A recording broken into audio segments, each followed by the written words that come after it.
एक ऐसा लड़का जिसने 17 साल की उम्र में अपना घर छोड़ दिया और एक ऐसी होटल चेन खड़ी कर दी जिसे पूरी दुनिया ने खड़े होकर देखा। ये कहानी है उस लड़के की जिसने फेलियर, धोखे, झूठे केस और अकेलेपन सबको सहा और आज जिसे हम ओयो होटल्स के फाउंडर रितेश अग्रवाल के नाम से जानते हैं। कहानी शुरू होती है ओडिशा के कटक जिले के एक छोटे से शहर बिस्सम कटक से। 16 नवंबर 1993 को एक लड़के ने जन्म लिया जो आगे चलकर ओयो का मालिक बनने वाला। उसका नाम था रितेश अग्रवाल। रितेश की फैमिली में माता पिता और 2 भाई बहन थे। पिताजी एक छोटी सी दुकान चलाते थे, माँ घर संभालती। रितेश सबसे छोटा था पर उसके सपने सबसे बड़े थे। लेकिन घर की आर्थिक हालत इतनी अच्छी नहीं थी कि वो अपने सपने पूरे कर सके। एक दिन पिताजी ने उससे कहा, जिंदगी में कुछ बड़ा करना है तो पहले समझदार बनना पड़ता है। ये बात रितेश के दिमाग में हमेशा के लिए बैठ गई। रितेश बचपन से ही क्यूरियस माइंड वाला लड़का था। खिलौनों से ज्यादा उसे किताबें पसंद थी। 8 से 10 साल की उम्र में वो इंटरनेट कैफे में घंटों बैठा रहता। हर वो चीज जानना चाहता जो उसे समझ में नहीं आती थी। उसका दिमाग सवालों से भरा रहता। रितेश ने अपनी 10वीं तक की पढ़ाई कटक में ही पूरी की। वो पढ़ाई में एवरेज स्टूडेंट था लेकिन नॉलेज में टॉपर। वो मार्क्स के पीछे नहीं, स्किल के पीछे दौड़ता था। 12वीं के बाद रितेश ने IIT की तैयारी के लिए कोटा जाने का फैसला किया। परिवार ने जैसे तैसे पैसे जोड़कर उसे कोटा भेज दिया। लेकिन कोटा जाकर रितेश ने पढ़ाई से ज्यादा स्टार्टअप की किताबें पढ़नी शुरू कर दी। कोटा ने उसे IIT तो नहीं बनाया लेकिन स्टार्टअप फाउंडर जरूर बना दिया और यही से उसकी असली कहानी शुरू होती है। 17 साल की उम्र में रितेश ने घर वालों से कहा कि उसे दिल्ली जाकर IIT JEE की तैयारी करनी है, पर पढ़ाई तो सिर्फ बहाना थी। असल में वो बिजनेस ढूंढने जा रहा था। 17 साल का एक लड़का, कंधे पर बैग, थोड़े से पैसे और आंखों में उम्मीद लेकर दिल्ली पहुंच गया। दिल्ली में उसकी असली जंग शुरू हुई। न कोई पहचान, न रहने की जगह।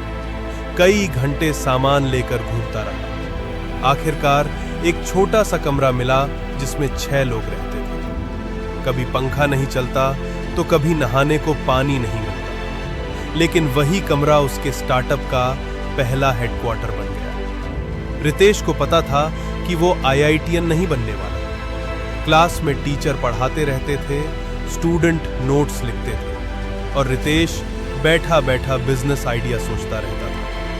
आखिर उसने पढ़ाई छोड़ दी। इधर गरीबी भी गला पकड़ रही थी। कभी चाय बिस्किट में दिन काटना पड़ता, कभी बिना खाना खाए ही सो जाना पड़ता।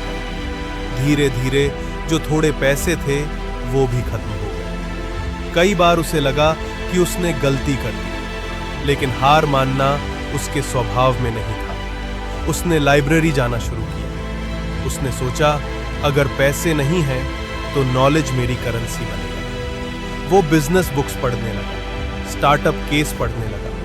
पूरा दिन लाइब्रेरी में बीत जाता। इसी दौरान उसने महसूस किया कि दिल्ली में सस्ते और अच्छे कमरे ढूंढना बहुत मुश्किल है और यही दर्द एक बिजनेस अपॉर्चुनिटी बन गया। रितेश ने होटल्स पर रिसर्च शुरू की, स्टाफ से बात करना, ओनर से समझना कि कमरे खाली क्यों रहते हैं, कस्टमर से पूछना कि शिकायतें क्यों आती हैं। उसे समझ आ गया कि होटल इंडस्ट्री में केओस है और केओस ही अपॉर्चुनिटी होता है। फिर वो स्टार्टअप इवेंट्स में जाने लगा जहां free seminar, free workshop, free networking मिलती थी।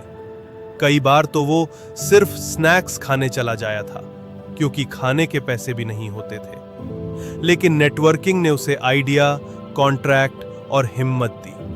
2011 में उसने अपना पहला स्टार्टअप बनाया, ओरेविल स्टेज, एक ऐसी वेबसाइट जहां सस्ते रूम लिस्ट होते थे। उसने खुद फोन उठाकर वेबसाइट बनाई, लेकिन ये स्टार्टअप ज्यादा नहीं चला और उसके पैसे खत्म हो गए। वो टूट गया। कई बार आंखों में आंसू आ गए, घर याद आता, लेकिन वो पीछे हटने वालों में से नहीं था। इसी हार के बाद उसके जीवन में ट्विस्ट आया। एक रात वो अपने छोटे से गंदे कमरे में सो रहा था। चादर गंदी, कमरे में बदबू, बाथरूम में पानी नहीं, और उसने सोचा मैं बड़ा बिजनेस तो नहीं बना पाया पर ये समस्या तो हल कर सकता हूँ। और उसी रात ओयो का जन्म हुआ। O on Y your O own. Delhi ने दर्द दिया और उसी दर्द ने ओयो को जन्म दिया। अब रितेश को ओयो लॉन्च करने के लिए फंडिंग चाहिए थी। वो हर इन्वर्टर के ऑफिस जाता, अपना आइडिया बताता और हर बार जवाब मिलता, तुम अभी बहुत छोटे हो। लगातार 98 बार रितेश को रिजेक्ट किया गया। कई लोग हंसते थे, कई बच्चा समझकर भगा देते थे, लेकिन वो हर रिजेक्शन को सबक में बदल देता। उसने ओयो का पहला वर्जन बनाया, एक नई वेबसाइट बनाई, फिर 10 होटल ऑनबोर्ड करने की कोशिश की। पहले 5 ओनर ने मजाक उड़ाया, छठा मान गया और ये पहला पार्टनर उसकी जिंदगी बदल गया। एक सुबह उसके पास एक ईमेल आया, you are selected for Y Combinator. उसकी खुशी का ठिकाना नहीं था, आंखों में आंसू, चेहरा खुशियों से चमक रहा था। वाई कॉम्बिनेटर, दुनिया की सबसे बड़ी स्टार्टअप स्कूल। वहाँ से उसे करीब $1 लाख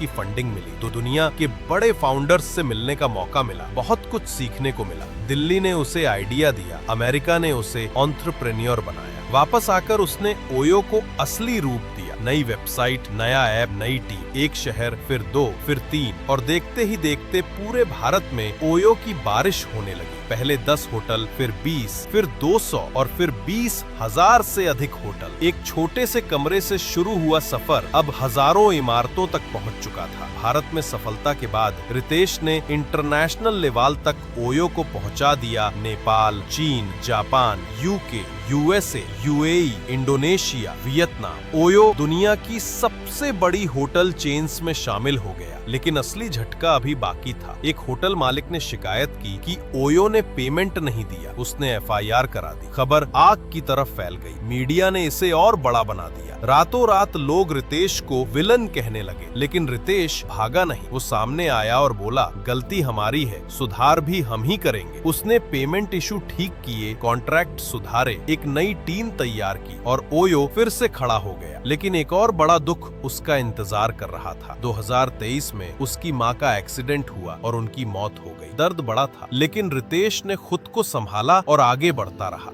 आज ओयो 80 से अधिक देशों में 1,50,000 से अधिक रूम के साथ करोड़ों कस्टमर्स और लाखों लोगों को रोजगार दे रहा है। रितेश अग्रवाल दुनिया के सबसे युवा बिलियनियर में गिने जाते हैं। दिल्ली की गलियों से लेकर सिलिकॉन वैली तक पहुंचने वाले इस लड़के ने साबित कर दिया, उम्र नहीं, भूख बड़ी होती।